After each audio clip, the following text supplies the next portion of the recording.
We all saw Gambit absolutely destroying Fnatic there. So overall, these teams tied 8-8. That's incredible. It's very interesting because it's 8-8, and it's actually the only times they've ever played. Prior to 2013, these two teams never met at an offline final. And what it shows you is that it's very swingy. One team is always in the advantageous position. You know, they're always winning in one form or another. And I think what it boils down to is a rested Gambit. Whenever they're relaxed, whenever they haven't been traveling, when they're at full strength, they can perform well. And of course, this patch is working in their favor as well. Season 4, the champions are back in their favor. They didn't drop a single game at IEM or at BOTA, and their average KDA for Battle Atlantic was 8. For the entire team, 8 KDA per player. We've already touched on the fact that the old Moscow 5 champions are back. The Shyvana, the Dr. Mundo, the tanky meta, and they're taking full advantage. And just one last point before we move on to Fnatic. We need to be keeping our eyes as viewers and as casters as the split goes on. Does Gambit keep up the level of performance? Because Edward alone has something like a 23-hour flight schedule from Armenia to Cologne. And it does wear you down over time. It will definitely grind them down, but of course, so let's look at the opposition. It is going to be Fnatic, and honestly, after a fantastic World Championships, getting 3rd place, they've really had a questionable performance from Zen. The Intel Extreme Masters, they just didn't turn up, it seems, in the final. And the Battle Atlantic, well, we all saw them get absolutely massacred. Yeah, Renekton mid, definitely the thing to do against Kassadin. Didn't work out for Fnatic, and this is a team that has not looked as sharp or as coordinated as we've seen before. They're not running their teleport strats that they were so famous for. We're not seeing the split push that they did so well during the spring and summer split. And I would argue that some of the vision changes in the new preseason patch and the 2014 season patch has not favored Fnatic well. I think they need to try find the form where they won the spring and summer split and placed in the semifinals at Worlds, or it's going to be a downward spiral. And of course, they have their new AD carry in there. But while the playing field may well seem statistically even, although it does surprise us all, for these two teams, let's hear what Fnatic has to say about their own bottom lane matchup against Gambit. We are dual laning, we need to have synergy. Reckless is a really talented player. That's why he's been in Fnatic for so long, even though he couldn't play. We knew that once he would be 17, he would step in, and that's why he's playing for us now. Bor is a really good player. I really respect him, and he is making my position a lot easier because he always makes the calls. And I've always been a shot caller, so yeah, I like to do those stuff. Bora is the one saying we're going in like 3, because if you kill this creep I will get level 6 and I will have my Tibber, for example, if he's playing Annie.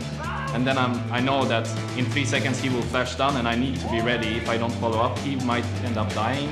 Usually you don't use a lot of words, like really basic words. I think you don't have time either to just like say the whole sentences either. Like sometimes all Yellow says is like go, and then that is like, it can be a full sentence to me. Yeah, against Gambit, Edward is back and they showed us that what they were able to do. Like Edward and Genny, I would say overall time, I would say they have been together the most. Of course they're very synergized. It's hard to lose the synergy just like that, even if you split up proper here. So I guess they have an advantage of like follow-up and Genny being on the same page as Edward. But I think like even for me in Yellow, we're fine as well. We want to show them that Fnatic is already here this season.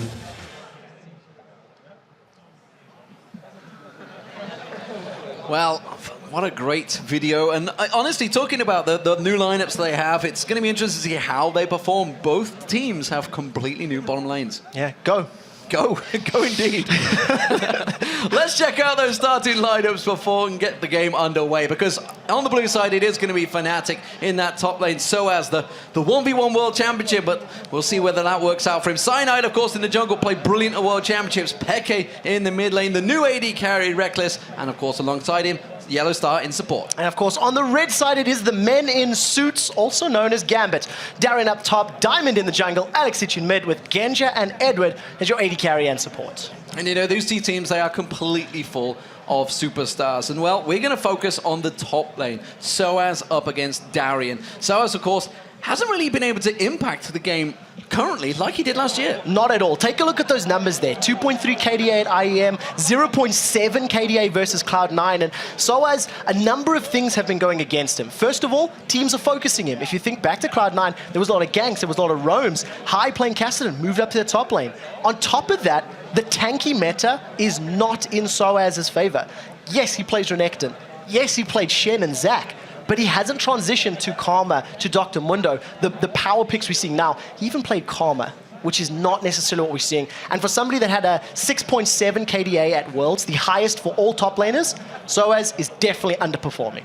Absolutely, and scores since Season 3 has passed. Darian, he's been dominating the top lane, and it is Soaz who can't seem to find his groove. Both top laners have played 5 different champions in the top lane in both Intel Extreme Masters and Bota. Yeah, Darian is in the best form that we've seen in several months, and this form transcends everything. It transcends the champions he's playing, his item builds, because everybody has got to rush a Zhonya's Hourglass on Shyvana, and everyone's going to play Warwick against the number 3 North American team, XTG, and still get an 11 KDA while playing and picking those things. On top of that, the rest of his numbers are still phenomenal. 4.7 KDA at IEM. He had a 10 kill death assist ratio on Aatrox and a 9 on Shyvana, if you pick them out of the whole tournament. Point being, Darian is terrifying. He no longer feeds to win, he just wins. He just wins. He didn't even die during the battle at Dan Tequila, which is incredible. So we're going to get things underway, hopefully. We're going to get into picks and bans. What are we expecting? This is the first game of the 2014 Spring Split season. What are we going to see from picks and bans from these teams? We are expecting, hopefully, some strange picks from Edward. And the reason I say that, Edward has been going on social media, whether it's to troll the teams or to troll us, he's saying he's got 3 special picks, 3 special picks. We've seen him play supporter Mumu. We know that he's got that. Arguable about whether or not it was effective or not. I've been hearing some whispers that he has been playing some other oddball champs. Somebody was even throwing around words of Volibear as a support. I'm not necessarily buying it, but if any team's going to pull it out, somebody like Gambit could. And you know, he's had some pretty big words when I've been talking to him. He was talking about the Lee Sin supports. He said they are trash in Korea. That kind of surprised me. So, okay. He says, why play that when you can play a Mumu that does it better? Touche, fair point. Enough. But here we are, picks and bans, the first game of the European LCS Spring Split, the 2014, completely. Everything starts here. And right away, Riven and Kassadin banned out. So Kassadin taken away from Peke. What a surprise! Yeah, definitely. Kha'Zix taken away from Alexic as well. This is all mid lane focus so far. This is the one thing that I want to highlight. The super tanks are still in there, as are the preferred junglers. Elise is still available. Shyvana, Dr. Mundo, the big picks. I would also go as far as to highlight the likes of Annie and Thresh, both champions who we've seen Yellow Star and Edward play very, very well in the past. So Thresh may be my contested pick as far as the support players go. Well, Nidalee being taken away. It's kind of been a big champion in that mid lane of late. If you've been watching any of the matches that have been happening, the amateur games that have been going on. Yasuo banned out. My word. Well, we knew that one was coming. My word, this is 5 mid lane bans. Now Yasuo, we're expecting to see a lot this week. A lot of the EU mid laners are playing him, scrimming him, running him a lot. When he gets locked in, we'll touch on him more. Not a single tank has been touched, not a single support. The mid lane bans actually remind me of the OGN region. There was a great article put up by Cloth 5, I think it was, about pick and ban preferences. And Nidalee features a lot in OGN, less so here in Europe, and it's actually been removed from the pool. And the only sort of, dare I say, normal ban I'm seeing here is Elise. But every single mega tank's available, and that plays to Gambit's favor. They play mega tanks. Fnatic do not. So as scratching his head, waiting to see what exactly is going to get picked up here. It could be Annie, because we talked about it. It's a champion that both Yellowstar and Edward play, and it has been locked in. It has to be Shyvana Mundo. I think this pick and ban, or the ban phase so far, has been phenomenal for Gambit. They left so many beefy bruiser, monster picks up and available because they play them. And Fnatic have gone, well, we're not really strong champions, and as predicted, Gambit have got the champions they want. Well, we'll see whether they get locked in. They're currently hovered over. They've got 34 seconds to change their minds. Of course, we do have Darian in there making the choices, and Diamond laughing the moment he changes them. So I'm pretty sure that Rengar's not going to make an appearance. Also, I believe Rengar is globally banned. I assumed he was disabled. I think when we were testing on TR, he was disabled. Sure. Unless somebody's not told me, I'm pretty sure he's Rengar should be disabled. We'll get this confirmed, but it is going to be the Mundo and Shyvana. This is what I'm expecting. On the other side from Fnatic, the only sort of counter that I can maybe see if they want to play a tanky top, Soaz could default to the likes of a Malphite. It does sort of fit. He's not necessarily super powerful, but he's not super weak either. And we have seen Soaz playing many times in the past. Oh, Vi getting locked in. We've seen Cyanide on Vi already before, and it does look like it's going to be Reckless playing. I just saw the LeBlanc, and that's just that was insta-lock. That was insta-lock. Alex wanted that champion, but it's actually blind picking up against Peke. I think it's a bit of a brave pick, but it's also a positive pick. What it does for Peke is it forces him to pick a mid lane champion that's not squishy. And if he gets caught out by something that is a soft target, Alex can just continually pick up kills and roam around. The one thing that it does is a little scary. If he's the one that's focused to clean up kills and win team fights, he can get locked down by Cyanide's Vi incredibly quickly. So, a little scary, but if anyone's going to pull it off, Alex playing an insta-burst sort of assassin, that's what we like to see him on. And of course, if you've been watching the OGN in Korea, the Champions Winter, you'll notice obviously the AD carries have been focused a hell of a lot, but right here we're going to potentially see Lucian locked in. No surprise there, but these are champions that are actually being focused as bans in Korea, yet still all being drawn to the mid game. Do you think that's just based on it's game one, or is it because they're just not used to being the AD carries being as strong in Europe? We've never really focused as a region on banning AD carries. So I think the fact that Lucian, Jinx, these guys got through completely is actually more of a stemming from the fact that we revolve so much around our solo laners, probably more our junglers actually than anything else. So, you know, the Lucian getting through, as you mentioned, we've seen Lucian being banned so many times. The fact that Jinx is locked in over somebody like Siva is another big highlight, because Siva could actually help you counter Dr. Mundo and Shyvana. You get your mobility down, it allows your team to reposition. But at this point in time, all we're seeing is a pick comp, dare I say it, a lot of burst damage that can come in. And I'm so happy to see Trundle. I highlighted this earlier today. It's something we're seeing picked against these mega tanks because of his ultimate. Subjugate is going to steal away the defensive statistics. It's going to make Trundle super beefy. They tend to build the likes of a Blade of the Rune King very, very early on. And Cloud9's European Challenger team, they were doing this all weekend long, and it's what helped them win this weekend. Yeah, we should point out that is going to be Soaz on Trundle in the top lane. That will be the top lane Trundle, and like you said, it's all about his ultimate. And actually, he said happened to just be talking to him like 30 minutes before being there, and he was like, you don't use it at the start, you use it as a big heal, as a big buff. So when he gets about half hit points in the big team fight, it is going to be huge for them. Thresh, potentially the Thresh Prince, will he return? He's back in Europe. He had his trip to America, but he is back home where he belongs in the European LCS. Eddie is on Thresh. So with Eddie landing on Thresh, I'm already disappointed. He baited us into thinking these exciting picks were coming in, and lo and behold, Thresh is the one that's Thresh is excited for Eddie, trust me. It is. Well, I would have preferred Namumu. It's much more exciting. But what we are seeing between these two comps, I think Fnatic has got a very well-rounded composition. They've got good engage, they've got good disengage. You are going to underestimate the power of that pillar of ice which comes up from Trundle. A massive AoE slow, and it creates something you cannot pass through. Yes, Shyvana can dive over and LeBlanc can dive, but not many other people can. So I like the comp from Fnatic. On the other side, the longer this game goes, the more impossible it becomes to kill tanks, because Mundo and Shyvana are just going to get super beefy. If they grab themselves a Thornmail, Jinx is going to have a tough time breaking through all that armor. We'll see whether any teleports get picked up this time around. Of course, it used to be a huge feature in the European LCS last summer split, but of course that was when the likes of Sharu were there, forcing everybody else to do it. It kind of bled into the world as well, but I'm not expecting to see it this time around. No, not this time around. Top lane teleport Mundo is sort of a thing. We tend to see him flash TP a lot. I think Lupa probably from OGN is one that's done it the most effectively in my mind. And just double checking, it does look like Darren's actually locked in that TP as well. So he'll be looking to make plays in the mid game on those dragons. So while the players get ready to face off, let's see who you guys at home think is going to win this matchup. Checking the votes online, 51% of you think that Fnatic will be coming away with a victory in this clash of rivals. 51% to 49. Traditionally, this is a matchup that's gone completely even, 8-8. However, it's very swingy. And if history's anything to go by, Spring Split is Gambit Split. So this may be 2% in the wrong direction. As far as picks are concerned, you can't give Moscow for Gambit, Shyvana, and Dr. Mundo. Just slip of the tongue. It pretty much is. We're back at the Intel Extreme Masters Kiev right here. This is where Gambit burst onto the scene. Of course, they have those key champions. They haven't got Gangplank this time around, though. So here we go, ladies and gentlemen. We are underway. Game one is about to start. Fnatic as the blue team against Gambit as the red team.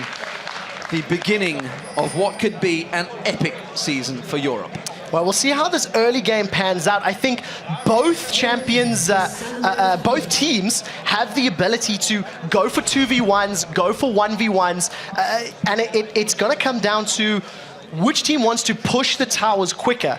As it stands right now, Genja and Edward, they look like they want to be trying to shut Soaz down in that 2v1 lane, and they have got themselves up there nice and early. Defensive start from everybody. Yeah, it looks like they're not going to go for anything in particular. We do see Mundo just lingering around. You can see the... Is this going to be a really tense game as well for these two teams? Because, you know, nobody wants to lose game one of the season. Definitely not. You never want to start on a loss. You know, it just puts a sour taste in your mouth and forces you to play with a negative mentality. The one thing that I do see from these teams right now, though, is just the pensive start and the single sweeping lanes here from Edward. It is rank 1, which means it's about a minute cooldown less than in the previous patch. And what it tells me is Genji and Edward may be going to invade the blue buff for the next spawn. If Edward can get some wards down after his first back, they may be wanting to challenge for their buff. And as predicted, see them slowly setting up in this top lane. See Genja, Edward, Darien all making their way down now in towards that blue buff. They're not going to get spotted by the ward. Oh, they will get spotted by that ward. That's going to be big warning sign for Fnatic. Will they try and counter it though? We do see them potentially going to come around the back. They're going to actually try and pincer move here. They're going in for them. This is a 4 versus 3. Gambit could be in trouble. Look for the Pillar of Ice here as Fnatic come in. Genja gets completely stunned up. He's going to get locked up. The Ignite is burning on him. All 5 members come in there. It's Soaz that gets first blood. It's Genja goes down. And now Darian's being chased out up towards the top. Looks like Edward is going to make his escape. He's going to go for the teleport away. Will he get away in time? Yes, he will. Very well played by Darian to get out cleanly, but super important for Fnatic. That early ward that Soaz put down gave them all the information that they needed, fended off the invade, fended the buff steal, and very importantly for them, also allows Soaz to go 1v1 against Darian in this bottom lane with that first blood. He hasn't spent any money yet, but it's a good start for this new pick in the LCS. So red buff being picked up by Diamond. We're back to normality for him. He's actually got double buffs already, so he's kind of ahead because of what was going on for Fnatic. While they got the kill, the assist, of course, it did put Cyanide behind in terms of jungle. We'll see how that develops, though, because down in this bottom lane, we already see Darien going aggressive on Soaz. Now, in the early stages of this game, Darian's going to have a much better time dealing with Soaz. Trundle needs levels and needs all of his abilities to be able to contest and deal with Dr. Mundo, especially with that Pillar of Ice being a big block in his way. We'll see how it pans out as they start to scale. Right now, double buff Diamond is about to find Cyanide. This could be Cyanide in trouble. Cyanide's going to get caught engaged upon. Burnout running from Diamond. Of course, Burning Agony is on Mundo in the top lane, and Cyanide, he's been bullied away from this one, although he uses the taunt. Well, we'll see. Darian's there. Yeah, got to be very careful. Gambit definitely playing this invade style right now. They're making it very clear. They want to put Cyanide's Vi behind. They want to allow Alex time to maybe level up and get scary as they catch Yellowstar. The Hawk on Yellowstar pulls straight into the flay. Has to use that shield to try and stop the damage coming out. But Genja does get a couple of shots on him. Didn't create a big deal. Of course, those chompers were thrown down by Reckless. We've got to keep our eye on that matchup. Well, at this point in time, a massive favor in sitting with Reckless, thanks to that CS lead, thanks to Genji and Edwards' failed invade earlier on. We do see in the mid lane, it looks like Diamond's setting up, and they may go in for pick. That's a flash! A flash goes in. Alex is just going to lock on towards him. Diamond should come in to finish it off. Does manage to lock him down, and that is another kill, this time for Gambit. Very good reply from Gambit. Alex was playing defensive enough that Peke thought he was safe. Peke was under no mind that Alex was going to dive in there. And luckily, Diamond also avoids that brief knockback by Cyanide's Vi. And it means that Peke not only gives up the kill, that's 2 waves worth of experience and gold he's missing out on, which is key for Alex's LeBlanc. If he hits level 6 and can pop down Orianna before she gets any defensive stats, this is a very good position for Gambit. It did, of course, mean that Cyanide came in and mopped up those lanes. Obviously, he'd fell behind quite heavily to Diamond. Diamond putting the pressure on him. Back in this top lane now, Reckless and Yellowstar up against Genja and Edward. Lots of pressure on really both of these lanes, and you got to think of the pressure that's on Reckless. He said recently, I've waited a year for this. I've waited my time to join Fnatic back in the LCS. Of course, he was with them at IPR 5 back in Las Vegas a year and a half ago now. Yep. And obviously he's had to do his duty, sit and wait. He played with Copenhagen Wolves. Honestly, probably played more games than Fnatic with Copenhagen Wolves. Incredible amount of stats. We'll be getting to that later on. But it seems so far that even with him in it, despite the fact he is winning out the AD carry, actually, it's going to go back to that in a moment because we quickly lock up there.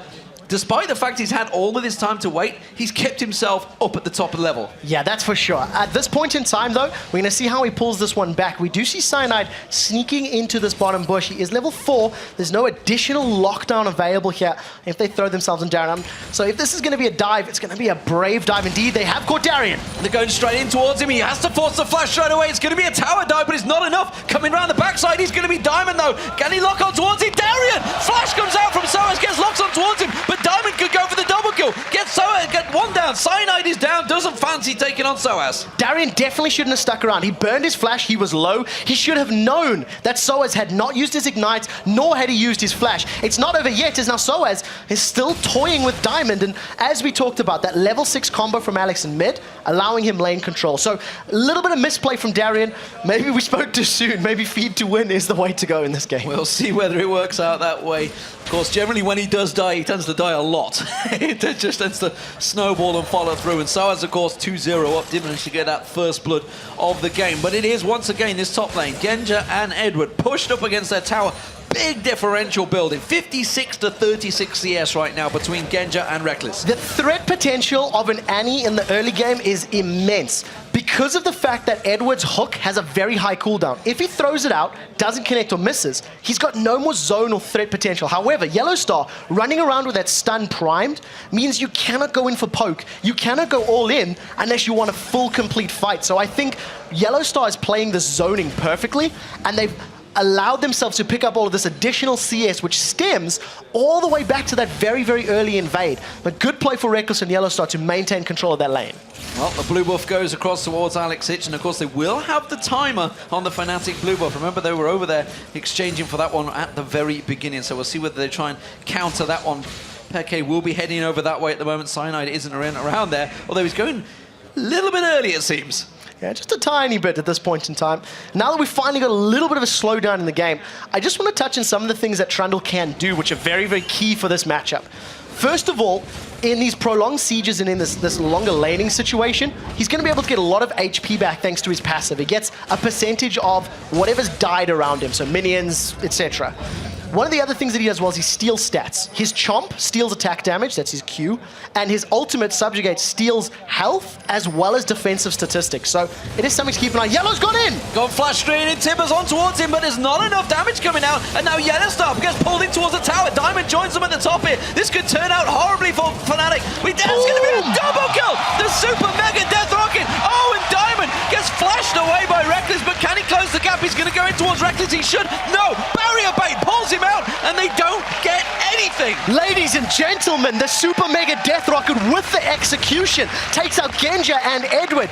Yellow Star and Reckless, I thought they bit off more than they could chew. Going in 2v2, Diamond came up from behind. There was no vision for Fnatic, but they made it work. Two things that happened. The start, now they're on Darien. That's a quick assault battery out towards Darien. They try and knock him back. They're going to have to go full dive on this one, and they may well be able to do it. He forces them back. Tower hits going on towards Soas. Pops the ulti. What is he doing? He's got Alex Ich coming in as support. Tries to lock in. Cyanide's going to be the focus target. There's the stat stealing going on. Cyanide taken low, but is it going to be too much? Can they turn it around? The teleport comes in there. They try and get around this one, and Soas forces them back. Very good roam by Alex Ich, moving down the moment he's seen something was available. It's not over yet, as Edward may fancy a go. Does have flash, does have hook, and I think this is going to be very difficult. Soas does have the ability to speed himself up with that ground meta. That's just there, moving away. Oh, getting excited for Edward. Take a look at Diamond Prox's position. He started Dragon. He started Dragon off, and that was what they were trying to do, just bully them away. And Diamond's going to need a little bit of help in this one. He can't solo it out. Genja's going to have to head on down there. The top bottom lane are coming in as well. So Edward and Darien, this will be first Dragon, 9 minutes 50 into the game for Gambit. Very well played by Gambit to balance it out. It may be at the cost of their tower. Alex should be able to get in range quickly enough, and a very good ward by Yellow Star will at least throw them off. So there we go, trading Dragon for tower. Good play by Reckless and Yellow Star to realize that they can actually push that objective down. I think net win for Fnatic because of the additional pressure they brought themselves and control from that top lane. So let's take stock of the situation. Obviously, Reckless got that double kill in that top lane. He went back and got himself almost a Bloodthirster completed there. And of course, he has got the basic boots as well. Big, big advantage over Genja already. Well, we'll have to see how he makes it stick. One of the things Jinx does better than any other AD carry at this point is damage, especially at that level 6 mark. She's going to deal more than Lucian thanks to the execute ability on her ultimate. The one thing it does, you do give up though when you play a Jinx, you're not as safe as a Lucian. We do see Pekka being jumped on.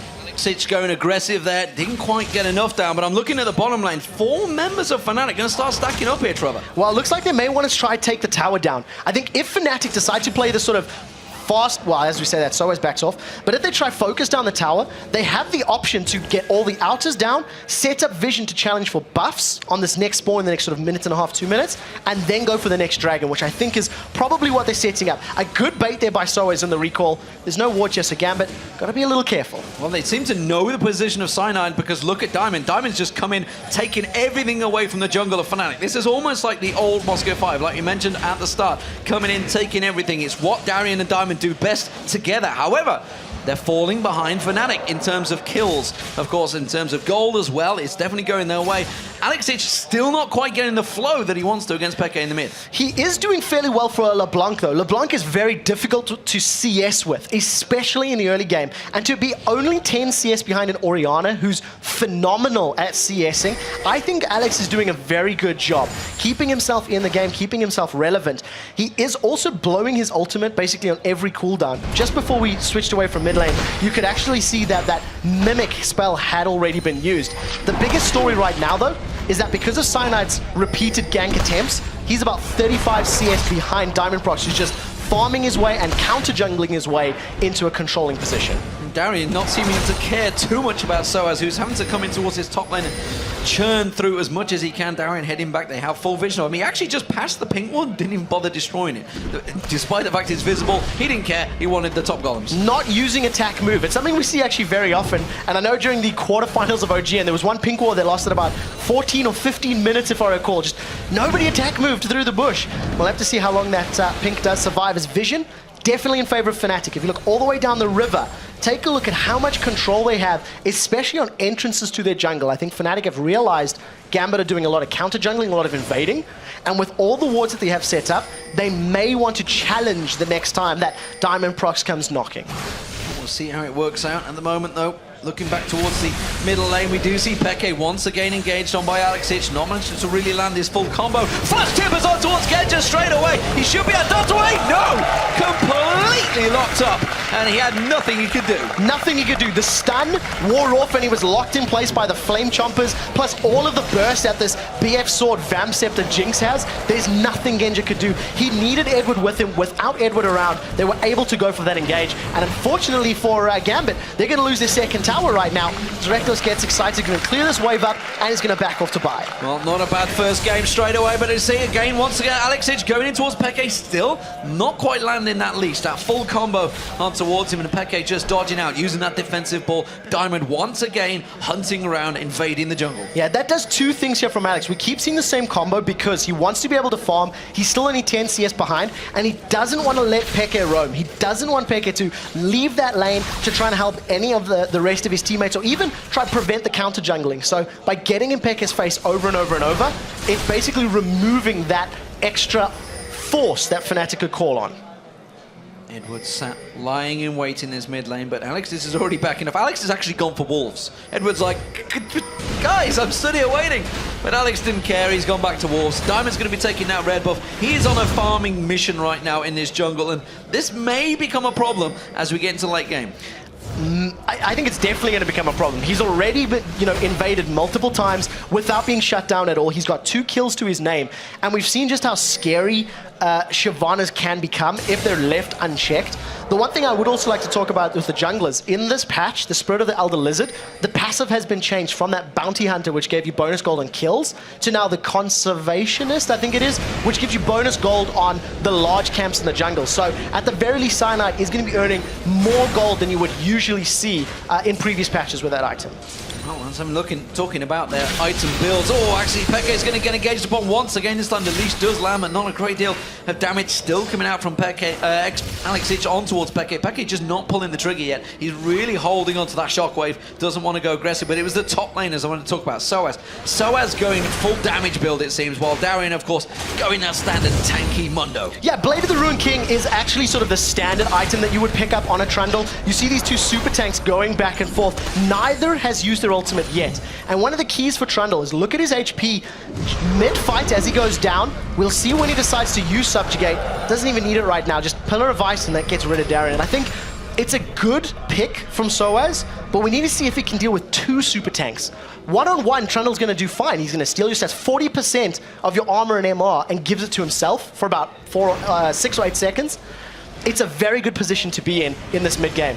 Well, Diamond knew the timer, but this time around he's being countered by Fnatic. Yellowstar already coming up there. We've seen what a problem that Yellowstar and Reckless have had down that bottom lane. We've got Peke joining him, trying to throw out that ball, trying to get under towards Edward. Peke's being surrounded. If he gets caught by a cleaver, they may want to dive this. They're going to go straight in towards it. They have enough to take him on the turret, but the shockwave pulls in Darien. Darien taking a few tower hits, wasn't quite in range towards the end when that shockwave went off. He should be able to tank that through. Of course, his ultimate's not available yet. Not just yet. Darien is going to have sadism up in a couple of moments' time. So right now, Fnatic, they're not grouped to challenge for this dragon, but they are going to decide to push the towers down. They want map control. They're giving away a second dragon, and Gambit may pick a fight here if they can get in from behind. Edward coming around the backside of them. Remember, Shockwave was already used. The cooldowns down. They do take the tower down. Diamond has to try and jump away from this one. Dragon's Descent is going to help him get away. One kill goes towards Gambit, but is it going to be enough? They're going to try and tank off. Look at Soaz going in there. He wants Edward. He gets Edward. Can he finish off anyone else? It doesn't seem that way. It's going to be a 1-for-1 jungler for support. Trading 1-for-1. Very good reactionary play from Gambit. One Cyanide dove in there. Vi threw herself into the team. They focused him down, shut him down, and then retreated. I think Genja made a big misplay not being with his team. He was split pushing, farming in the bottom lane, as only Genja does against teams like Fnatic in the LCS. And if he had been there earlier, maybe that fight could have gone a little bit better for them. He's just said it exactly. It's something that we've honestly criticized Genja for so often. Normally, his position in team fights is immaculate when he's there. But so often he just isn't there. It's just like he's busy farming down the bottom. And honestly, he needs to keep the farm going because Reckless, he's pulling away. Yeah, I think that's one of the key reasons he wasn't with the team in this particular instance. He's 30 CS down. He's 3 kills down. And yes, there are 2 dragons with his team, but that doesn't make up for the 3 towers that they've lost. Fnatic right now find themselves about 2,000 gold in the lead. With all of the outer towers down, they need to get some deep wards. And I'd like to see maybe a second sweeping lane so that they can start invading, clearing the wards, getting vision control, and then making play on the blue, the red, and the dragon, which they haven't been in Gambit's jungle at all. They've been playing very reactively so far. Well, while Fnatic have taken those 3 turrets, Gambit, of course, not taken a turret yet. So technically that's money in the bank waiting to happen. However, they need to start making a push on some of these towers, and they've not really dented any of them yet. This, part of the reason I think they haven't made a push in the towers is Diamond's immense focus on jungle control. You know, Diamond Prox is sitting at 111 CS. He's almost the same CS as Genja, to put things into perspective.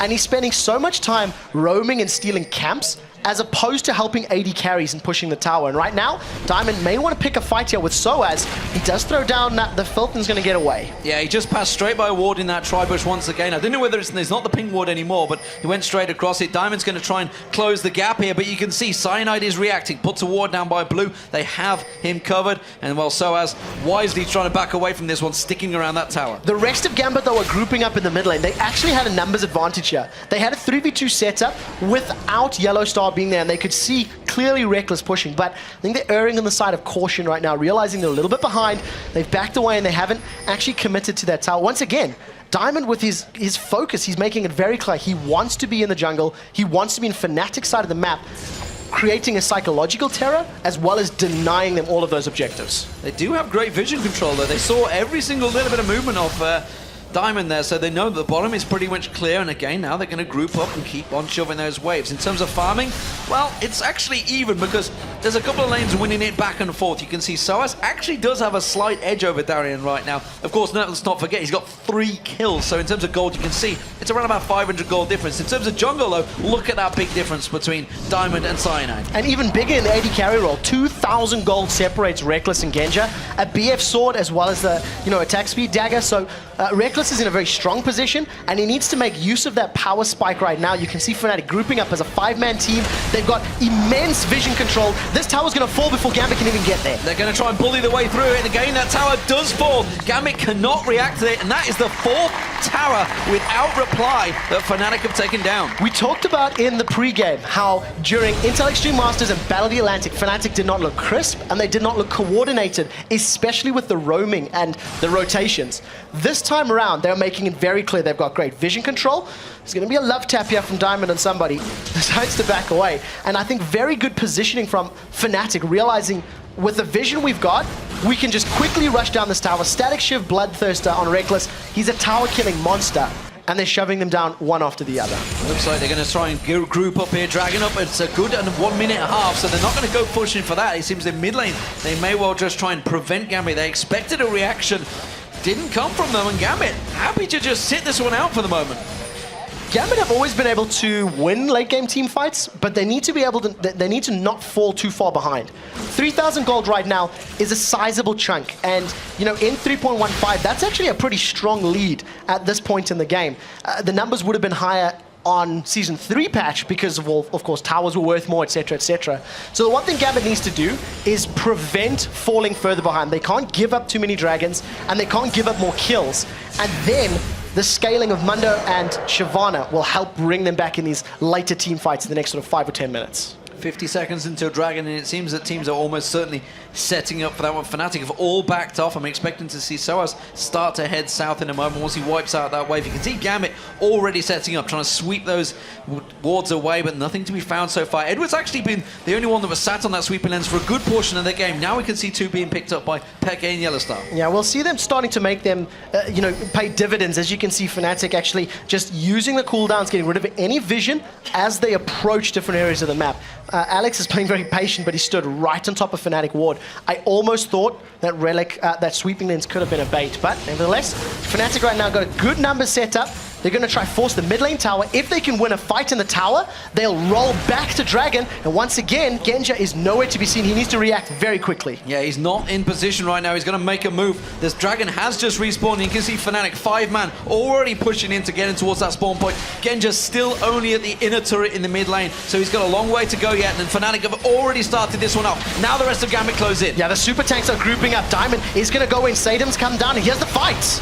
It's Darien they're going to focus on towards, but the shockwave doesn't manage to really land. It's only Darien. Darien tanking out all the damage. There's the culling coming out now. Dowkin this time. Alexich, he needs to land the target in the right position, but it's not going to happen. It's Diamond he went for. Alexich not got it to land his combo, and now he's in trouble. That's going to be his Mimic going down, and now Genja's trying to run away from this one. Fnatic doing a fantastic job of chasing. The pillar stops him dead. Darien is in all sorts of trouble. There's going to be a duel between Genja. Can he turn it around? No. Peke gets in there. It's a double kill for Reckless. Edward's in trouble now. He's going to get chased down. It could be the triple. Yes, it will. Reckless is 6-0-2. This is a fantastic position for Fnatic. They engaged the Dragon, knowing that Genja wasn't there. Gambit blew so many resources to try and kill Cyanide, and Cyanide got away. He didn't even expend his flash. The rest of the carries from Fnatic were just able to pick targets single, one at a time, because Diamond Prox and Darien, they went in alone. They didn't have the support of the rest of the team. It was a split-up Gambit. Fnatic win the fight, get a bunch of kills and Baron, and now they're in a commanding lead.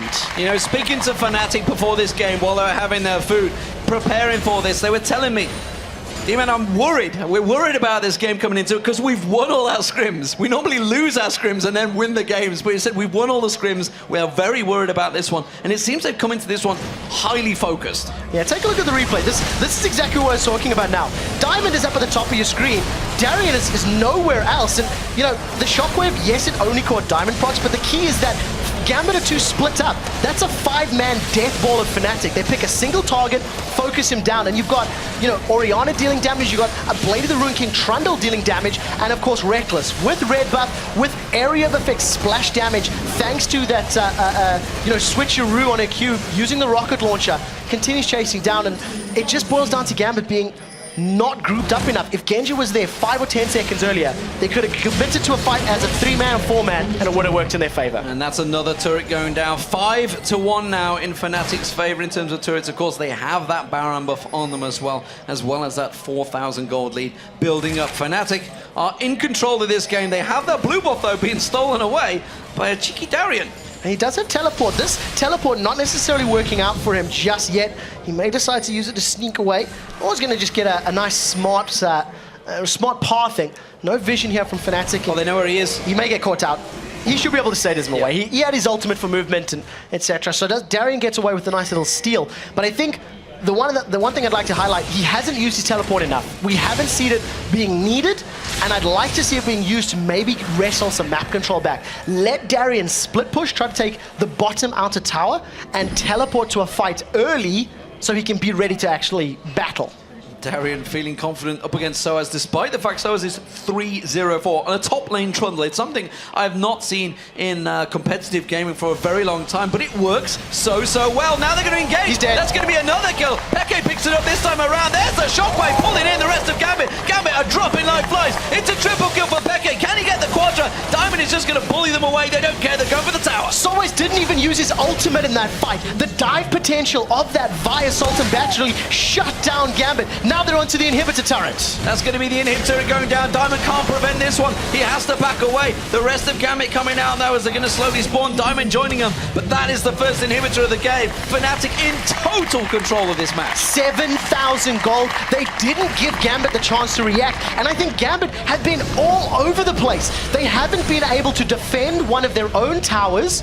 And Fnatic's been able to just read, where do we have an opportunity? Where is that window just a little bit open? And they dive through it every single time. Fantastic stuff. 13-5 now for Fnatic in terms of kills. But more importantly, it's a 8,000 gold lead along with that 7-1 turret advantage. And item-wise, it is cannoning them ahead. You can see Gambit again trying desperately to get that, but look at the hit points on that turret. They've barely scratched the surface. Haven't been able to at all, and I think if you go all the way back to the beginning, if Diamond had maybe spent a little bit more time shoving the lanes, it could have worked out for them. If they got a kill and pushed it towards the towers, maybe they could have got some more damage on these outer towers, but it's not working out for them just yet. As it stands, 160 CS Shyvana does have that Randians, and Soaz and Darien, they're going to go toe-to-toe. Very slow, boring fight. Well, he's got his sadism available. There is the ultimate being popped. Tries to just jump around there. He may actually try and go aggressive, but look at this. Diamond's going to come and join him. They have a tower to tank through. He's going to keep on following. He's tanking up the turret. He's tanking up Soaz. The shockwave misses. Diamond comes around, but again, they don't have enough to finish him off. Has to drag the descent away. Yellow Star comes in, throws Timbers down. Darien goes down. It's Peke that picks up the kill. Now they're going to go to Diamond. The rest of Gambit have given up on this one. They know that Diamond is dead. It's a matter of who gets the kill. It's going to be Peke. 6-1-5 on Orianna. I am so sorry I called you out for your Renekton play.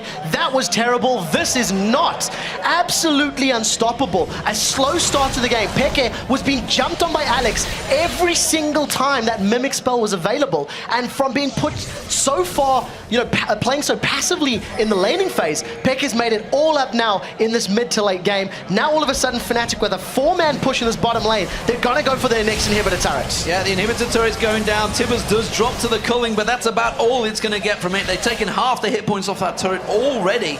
And Fnatic are so strong. And just look at the difference between those bottom lanes. We focused on it early in the feature, and of course 6-0-5, 0-0-12 for Reckless and Yellow Star. They had such a horrific battle at Atlantic, but they've really turned it on here when it counts. Yeah, non-stop, dive after dive. Yellow Star's stuns and his initiations with Annie have been on point. And I think that maybe if Edward had gone for a slightly different support, maybe a Leona who would have done well in this meta, you could have got in Annie's face a little bit quicker, could have slowed down this dive potential of the backline of Fnatic. But that is hindsight. As it stands right now, Fnatic with a 5-man. They're getting in on the tower. They've caught Cyanide. The Edward just gets pulled in by the shockwave, dropped right down. And Diamond Diamond, how tanky is he? It doesn't matter, he's just getting dropped straight down. That's the inhibitor turret going down there. Cyanide gonna run away from this one. Darian desperate for the kill, but he just can't get it. And now Reckless comes back around the side. He's hitting everything. Peke gets the kill. It's another double for him. He's 816, the inhibitor. This is gonna be game Fnatic. Cyanide didn't even die. He got out. He dove into 4 members of Gambit, and the super tanks are tanky. It took them a while to die, but they didn't have enough damage. LeBlanc, Alexic has been unable to find priority targets, and Fnatic in 30 minutes are going to pick up the first victory of the LCS. Absolutely fantastic stuff. Fnatic just tanking down slowly. Will they get forced away? It seems they will. Soaz gets up. Can he go down? He's at 3-0-10. The last thing he wants to do is die and lose one of those stats to Diamond. And again, they back away. It's going to be delayed a little bit here, but I don't see any other outcome. There is so little that Gambit can do to pull this game back right now. 2 inhibitors down, super minions in both of the lanes. And remember that super minions are more powerful now. Bonus of 70% bonus damage to the minions around them, as well as additional armor and MR. It's going to allow Fnatic to group up, push the top lane. Maybe they go straight for the inhibitor, or, as we're more likely going to see, watch them grab a Baron, then go top lane and let the super minions push middle and bot. Well, I can tell you the players have already said GG, but then refusing to surrender. It's like Gambit. The Russians will not surrender in this game, like they never have ever before. So why not just stick it out? See if they can do anything crazy. Whether there'll be any turnaround, I highly doubt it though. And then, of course, there is the Baron. Gambit know that they have to go for it. They're going to try and rush in there, see if they can go for it. But it seems that Fnatic are already ready. Wait. Yeah, and the longer that Fnatic can hold Gambit here, the better. Super minions are in. They pick the fight. Shockwave on Edward once again. He gets dropped before he even uses that ultimate. He gets taken straight down. Darian comes in. Diamond comes in. The tanks run in the front line, but they just don't have enough damage to follow through. That's going to be another double kill for Peke. There, Darian's going to get focused on. One more hit should take him down. It's not going to be from Reckless this time around. It will be. Finally takes him down. He's 8-0-9. Peke 10-1-7. And Yellowstar, the unkillable, 0-0-15, the perfect support right now, and Gambit are just licking their wounds. Engage after engage has been perfect from Yellowstar. He didn't even need Tibbers in that previous engage. They only burned the Shockwave. All 5 members of Fnatic on the Nexus, and it's finally over. Here we go, ladies and gentlemen. Fnatic take game 1 of the European 2014 season of the LCS, and what an impressive debut for Reckless right there. Ending the game 8-0-9 with a 0-0-15 support alongside him. You know, they were talking about how Genja and Edward have been together for so long, but what a starting performance. In the interview, or in the video segment that we had beforehand, Reckless and Yellowstar were saying how their synergy is driven by Yellowstar. Yellowstar will say a full sentence like, go.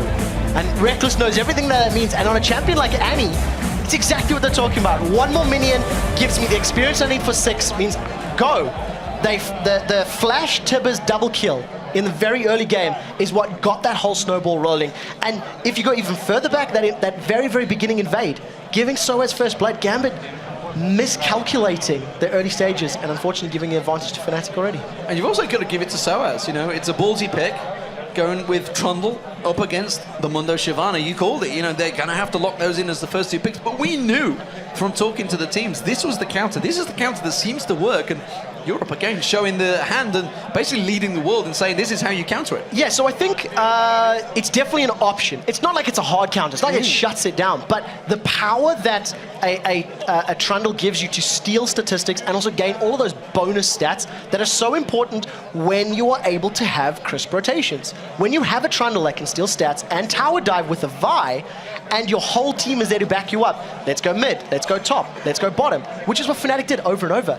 Genja was not in time. Genja was nowhere near where he needed to be in those setups. The rest of Gambit, they weren't at the tower. Fnatic rocked up, started hitting it, and then Gambit responded. They simply weren't in the groove of the game, I'm afraid. And what do we make of Reckless, obviously up against Genja? Because obviously, despite the enormous stats that he ended up with, at the start, he was quite far ahead in terms of CS. It was a 20-30 CS gap just in the lane phase. I think that has a lot to do with the failed invade plus the zoning potential of an Annie.